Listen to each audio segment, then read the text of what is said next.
ನಮಸ್ತೆ ಸ್ನೇಹಿತರೆ, ನೋಡಿ ನಾನಿವತ್ತೊಂದು ಚಿಕನ್ ರೆಸಿಪಿ ತೋರಿಸೋಣ ಅಂತ ಮಾಡ್ತಾಯಿದ್ದೀನಿ. ನಮ್ಮ ಕಡೆ ಈ ಥರ ಒಂದು ನೀರು ದೋಸೆಗೆ, ಅನ್ನಕ್ಕೆ, ಈಗ ಉದ್ದಿಂದ ಮಾಡ್ತೀವಲ್ಲ, ಉದ್ದು ಅಕ್ಕಿ ಹಾಕಿ ಮಾಡ್ತೀವಲ್ಲ, ಆ ಥರ ದೋಸೆಗೆಲ್ಲ ತುಂಬ ಚೆನ್ನಾಗಿರುತ್ತೆ. ಇದು ನಾವು ಜಾಸ್ತಿ ಇದೇ ಥರ ಮಾಡ್ತೀವಿ.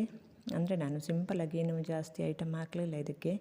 ನೀವು ಬೇಕಾದರೆ ಸ್ವಲ್ಪ ಈ ಗೋಡಂಬಿ ಎಲ್ಲ ಹಾಕೋತಾರೆ ಇವಾಗ, ಆ ಥರ ಏನಿಲ್ಲ. ನಾವು ಸ್ವಲ್ಪ ಈ ತೆಂಗಿನಕಾಯಿ ಜಾಸ್ತಿ ಯೂಸ್ ಮಾಡ್ತೀವಲ್ಲ, ಹಾಗಾಗಿ ಅದನ್ನೆಲ್ಲ ಹಾಕೋದು ಕಮ್ಮಿ.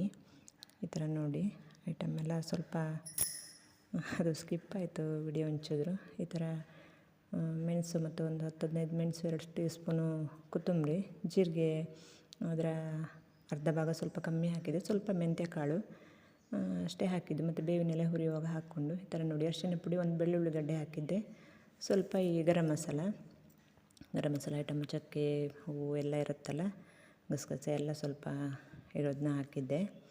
ಅದೆಲ್ಲ ಹುರ್ಕೊಂಡು ತೆಗೆದಿಟ್ಕೊಂಡು ಆಮೇಲೆ ಕಾಯಿನೂ ಸ್ವಲ್ಪ ಹುರ್ಕೊಳ್ಳೋದು. ತೆಂಗಿನಕಾಯಿನ ಈ ಥರ ತುರಿದಿಟ್ಕೊಂಡಿದ್ದೆ. ನಾನೊಂದು 2 ಕೆ ಜಿ ಚಿಲ್ಲರೆ ಮಾಂಸಕ್ಕೆ ಒಂದು ಸಣ್ಣದು ತೆಂಗಿನಕಾಯಿ ಇಡೀ ಹಾಕಿದ್ದೆ. ನೀವು ಬೇಕಾದರೆ ಸ್ವಲ್ಪ ಈ ಗೋಡಂಬಿ ಏನಾದರೂ ಹಾಕ್ಕೋತೀನಿ ಅಂದರೆ ಸ್ವಲ್ಪ ಕಾಯಿನ ಕಮ್ಮಿ ಹಾಕ್ಕೊಳ್ಬೋದು.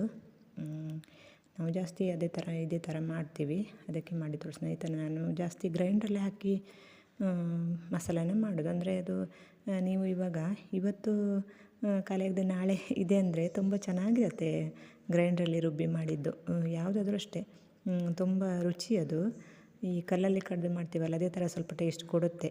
ಮೊದಲೆಲ್ಲ ಕಲ್ಲಲ್ಲಿ ಕಡು ಕಲ್ಲು ಅಂತ ಹೇಳೋದು ನಮ್ಮ ಕಡೆ, ಅದನ್ನು ಅದರಲ್ಲಿ ಕಡ್ದು ಮಾಡ್ತಿದ್ವಿ ನೋಡಿ, ಆ ಥರ ಟೇಸ್ಟ್ ಕೊಡುತ್ತೆ. ಇದು ಸ್ವಲ್ಪ ಈರುಳ್ಳಿ, ಸ್ವಲ್ಪ ತೆಂಗಿನ ಎಣ್ಣೆ, ನಾವು ನೋಡಿ ಇದಕ್ಕೆ ಜಾಸ್ತಿ ನಾವು ತೆಂಗಿನ ಎಣ್ಣೆ ಯೂಸ್ ಮಾಡೋದು. ಹಾಗಂತ ಈ ಕರಿಯೋ ಐಟಮ್ಗೆಲ್ಲ ತೆಂಗಿನ ಎಣ್ಣೆ ಅಷ್ಟು ಚೆನ್ನಾಗಿರಲ್ಲ. ಈ ಥರ ಚಿಕನ್ಗೆ ಬೇರೆ ಮಸಾಲೆ ಹುರಿಯುವಾಗ ಎಲ್ಲ ತೆಂಗಿನ ಎಣ್ಣೆನೇ ಹಾಕ್ಕೊಳ್ಳೋದು ನಾವು, ಚೆನ್ನಾಗಿರುತ್ತೆ ತೆಂಗಿನ ಎಣ್ಣೆ. ಈ ಥರ ಈರುಳ್ಳಿ ಮತ್ತು ಹಸಿಮೆಣಸು, ಬೇವಿನ ಎಲೆ, ಟೊಮೊಟೊ ಎಲ್ಲ ಹಾಕಿ ಈ ಥರ ಸ್ವಲ್ಪ ಅರಿಶಿನ ಪುಡಿನೂ ಹಾಕಿದ್ದೀನಿ. ಮತ್ತು ಈ ಶುಂಠಿ ಬೆಳ್ಳುಳ್ಳಿನ ಪೇಸ್ಟ್ ಹಾಕಿದ್ದಲ್ಲ, ಪೇಸ್ಟು ಮನೆಯಲ್ಲೇ ಜಜ್ಜಿ ಹಾಕಿದ್ದು. ನಾನು ಸ್ವಲ್ಪ ಜಾಸ್ತಿ ಹಾಗೆ ಮಾಡ್ತೀನಿ ನಾನ್ ವೆಜ್ ಮಾಡುವಾಗ.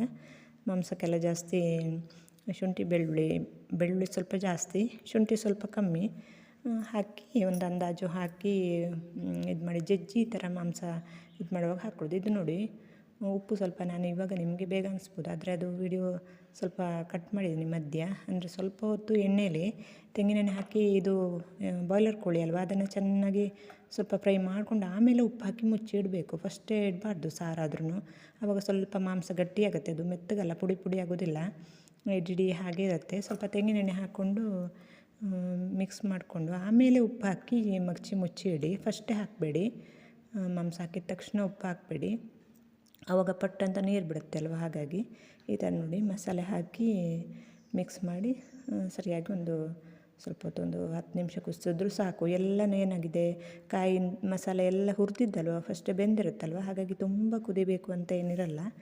ಇವಾಗ ನೋಡಿ ಎಷ್ಟು ಚೆನ್ನಾಗಿದೆ ಅಲ್ವ, ಎಷ್ಟು ಖುಷಿಯಾಗುತ್ತೆ ನೋಡಿ. ದೋಸೆಗೆಲ್ಲ ತುಂಬ ಚೆನ್ನಾಗಿರುತ್ತೆ. ನಮ್ಮಲ್ಲಿ ನೀರು ದೋಸೆ, ಈ ಮಂಗಳೂರು ಸೈಡು ನೀರು ದೋಸೆ ನಮ್ಮದು ಜಾಸ್ತಿ ಫೇಮಸ್. ಇಲ್ಲಿ ಕೋಳಿ ಸಾರಿಗೆ ನೀರು ದೋಸೆ ಈ ಫಂಕ್ಷನಲ್ಲೆಲ್ಲ ಮಾಡ್ತಿದ್ರು ಮೊದಲು. ಈ ಮದುವೆ ಆದಮೇಲೆ ಫಂಕ್ಷನ್ ಮಾಡ್ತೀವಲ್ಲ, ಊಟ ಅಂತ, ಬೀಗರ ಊಟ ಅಂತ, ಆ ಥರ. ಅದಕ್ಕೆ ಈ ಥರ ನೋಡಿ, ಇದು ತುಂಬ ಚೆನ್ನಾಗಿರುತ್ತೆ ನೀರು ದೋಸೆಗೆ. ಇದಕ್ಕೂ ಹೇಗಿದೆ ಅಂತ ನನಗೆ ಕಾಮೆಂಟ್ ಮಾಡಿ ತಿಳಿಸಿ.